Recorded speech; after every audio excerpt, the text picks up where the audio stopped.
ছাত্র জনতার আন্দোলনের তুপের মুখে পড়ে গত 5ই আগস্ট পদত্যাগ করে ভারতে পালিয়ে যান বাংলাদেশের সাবেক প্রধানমন্ত্রী শেখ হাসিনা।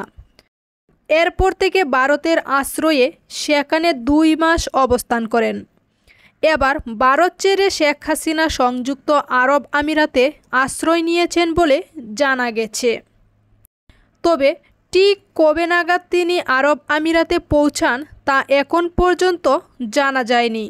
সম্প্রতি আরব আমিরাতে দেখা গেছে সাবেক সংসদ সদস্য শামীম ওসমানকে।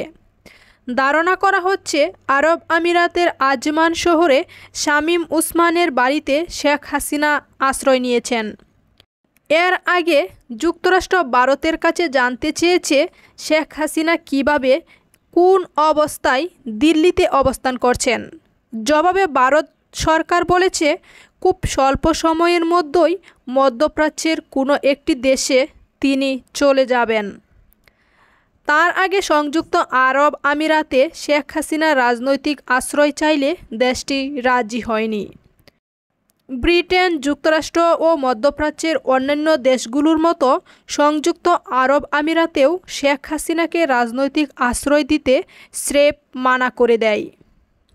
এদিকে কোনো প্রেক্ষাপটে এবং কী শর্তে শেষমেশ আরব আমিরাতে আজমান শহরে শেখ হাসিনাকে আশ্রয়ের অনুমতি দিয়েছে সে সম্পর্কেও সুনির্দিষ্ট কোনো তথ্য এখনও নিশ্চিত করা যায়নি।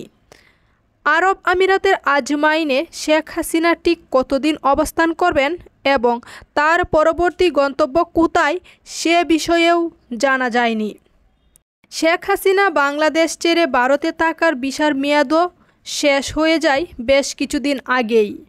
আন্তর্জাতিক কূটনৈতিক মহলে শেখ হাসিনার ভারতে অবস্থান নিয়ে মোদি সরকারকে দেশের ভেতরে বাইরে যথেষ্ট চাপের মুখে পড়তে হয়েছে। মোদি সরকারকে বিব্রতকর অবস্থার মধ্য দিয়ে যেতে হয়েছে। উল্লেখ্য, ছাত্র জনতার অভ্যুত্থানে শেখ হাসিনার পতনের পর ডক্টর মোহাম্মদ ইউনূসের তত্ত্বাবধায়ক সরকার বাংলাদেশের ক্ষমতাভার গ্রহণ করেন। শেখ হাসিনার প্রায় 16 বছরের শাসনামলে দুর্নীতি, অনিয়ম, দুঃশাসন আর অসংখ্য বিচার বহির্ভূত হত্যাকাণ্ডের জন্য এই সাবেক সরকার প্রধানকে দেশে ফেরত এনে বিচারের দাবিতে এখনও ছাত্র জনতা এবং তত্ত্বাবধায়ক সরকার সোচ্চার ও সক্রিয় রয়েছেন।